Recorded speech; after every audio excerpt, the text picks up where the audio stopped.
กราบทักทายสบายดีและก็สวัสดีพ่อแม่พี่น้องมื้อนี้กาสิได้เข้าป่าคือเก่าพี่น้องเลย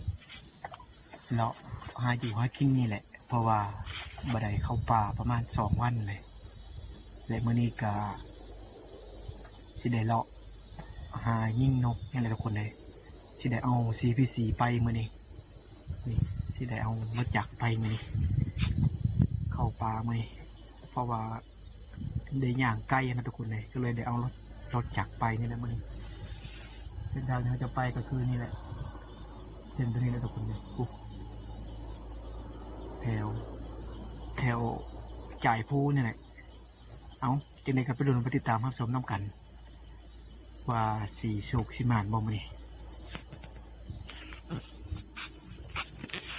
นี่เอามอเตอร์ไซค์ไปมื้อนี้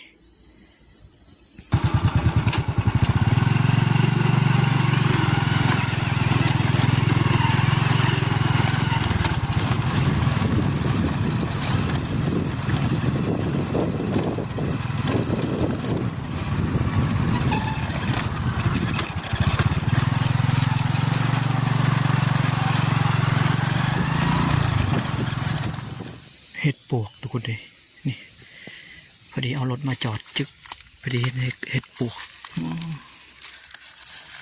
2-3 ดอกทุกคนนี่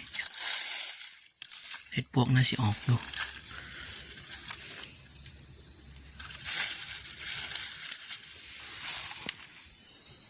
ม่วงมันทุกคนเลย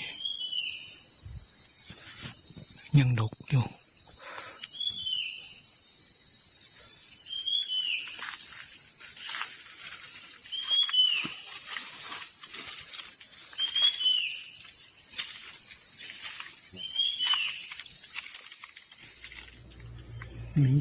มีเสียงของทางหน้าเขาทุกคนเลยหน้ามัน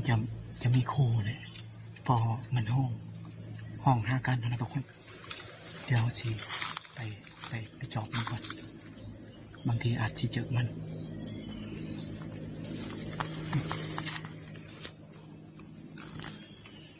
ห้องทางหน้าเลยแหละทุกคนเลย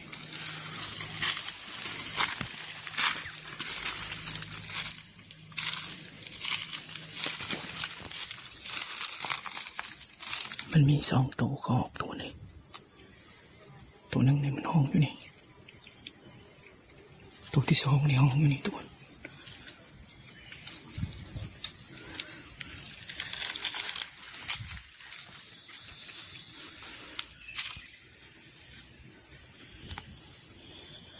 ใกล้ๆในรถตัวเลย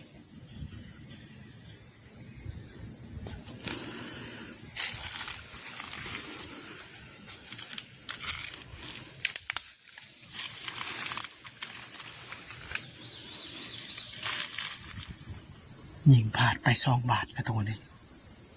ก็น่าเสียดายทุกคนยิงไม่ได้ไกลปานใดนะหัวมันผ่านได้ยังไงอยู่ในพุ่มทุกคนเลยมันอยู่ในพุ่มตัวนี้เลยนี่เดี๋ยวเขาจะไปรัดทางนั้นอีกพวกมันแล่นไปทางลมไปเลยเขาจะไปรัดทางนั้นอีก2 ตัวมันไหลกันมันไหลเสริงกันทุกคนเลย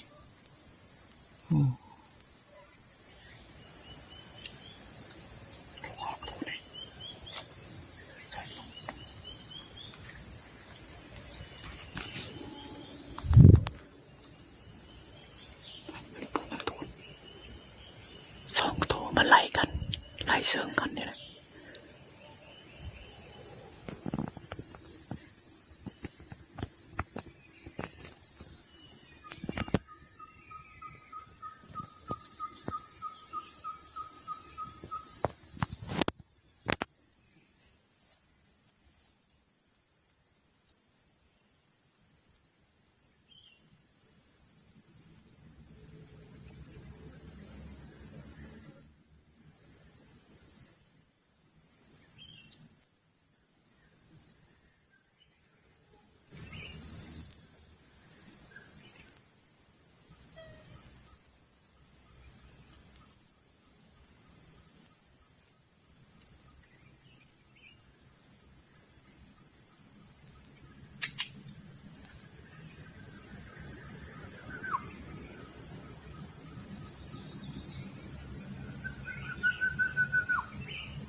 ออกแล้วทุกคนเลย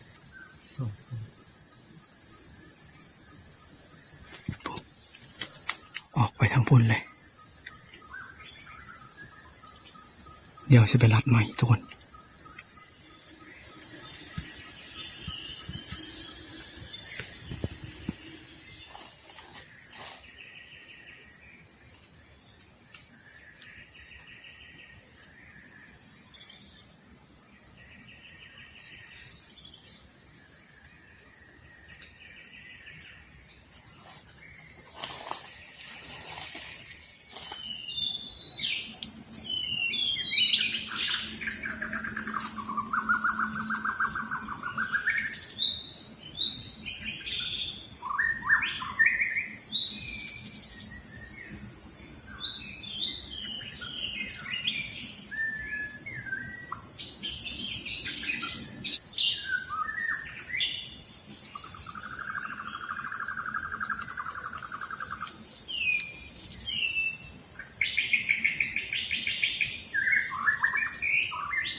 มันในเดียวสิเก็บเอาเห็ดปวกก่อนทุกคนเลยนี่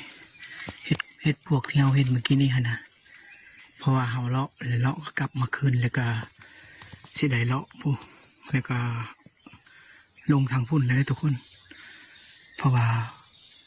เราสิบได้มาทางนี้แหละเราก็เลยมาเก็บเอาเห็ดก่อนมานี่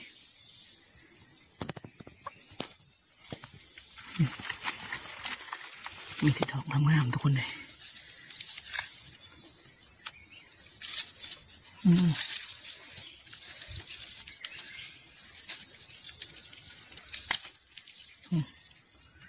เสียดายมันขาด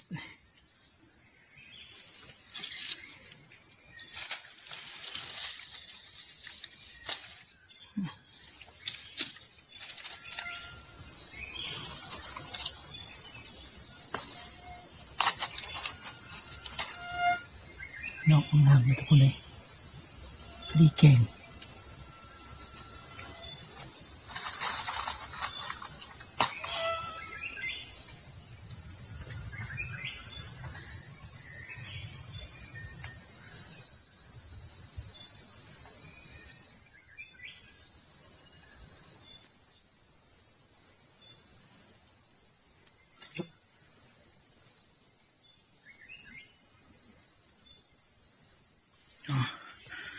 หลังจากเขาเอาเห็ดแล้วก็สิได้เลาะ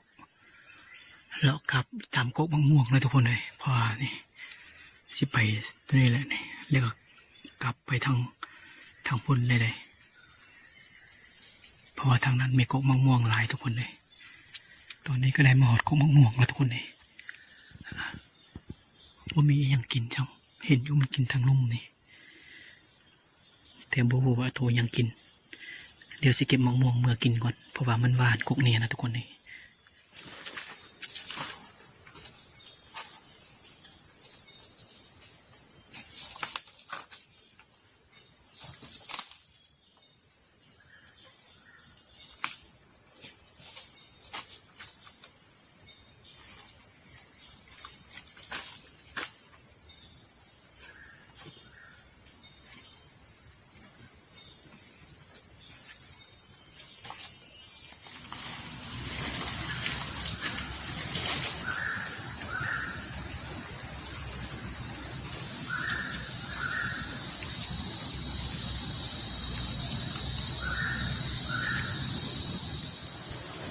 มาแล้วทุกคนเลย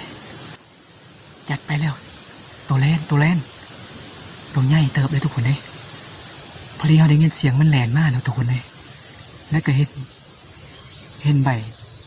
เห็นกุ๊กไม้ติ้งนะพอดีมันก็มาบ่อนที่เรายืนอยู่นี่แหละทุกคนมันแหลนมาแซ่มันมาจากพุ่นนะทุกคนเลยนี่เรียบร้อยแล้วทุกคนเลยบูมันปบไปยังมาก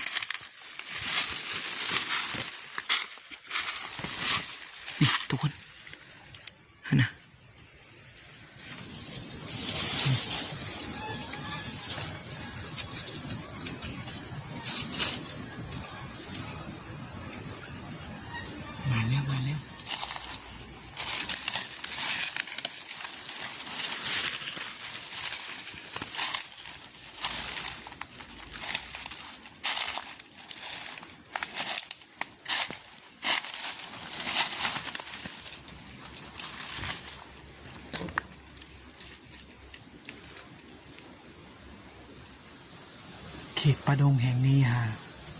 ตัวแล่นไล่ทุกคนเลยตัวแล่นตัวเกาะตัวหนูตัวกระเตมาตัวกระไนและก็เห็นกระปูนี่มันหลายทุกคนเพราะว่ามันเป็นถ้ำนะทุกคนเลยเป็นถ้ำเป็นก้อนหินและจำพวกแล่นนี่ก็เฮาหาอยู่หากินกันยากในเพื่อสิใดมันนะทุกคนเพราะว่าเฮาเห็นแล้วมันก็สิเลยแล่นเขาไปถ้ำนะทุกคนเลยคันว่ามีน้องมาตัวเก่งๆกันนะก็คือสิได้ร้ายอยู่เขาเบิ่งค่ะเพราะว่าเขาไปแต่ละจุดนะเห็นแต่ห้อยแลนมันคอดกินขี้กระเดือนนะทุกคนเลยขี้กระเดือนรัวเมงไม้อยู่ตามดินนะนี่มันเป็นถ้ำเป็นอย่างแบบนี้นี่โอ้ยคันว่าเขาเห็นแล้วมันก็แลนเขาถ้ำเลยทุกคนเลยเพื่อสิได้มันยากที่สุดตัวแลนนี่นะบอกคันมันมาออกไปแล้วทุกคน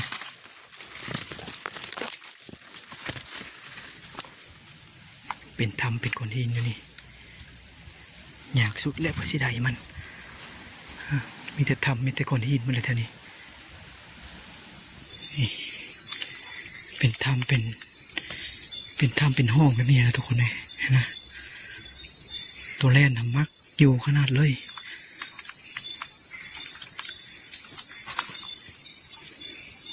มันมีก้อนหินร้ายเท่านี้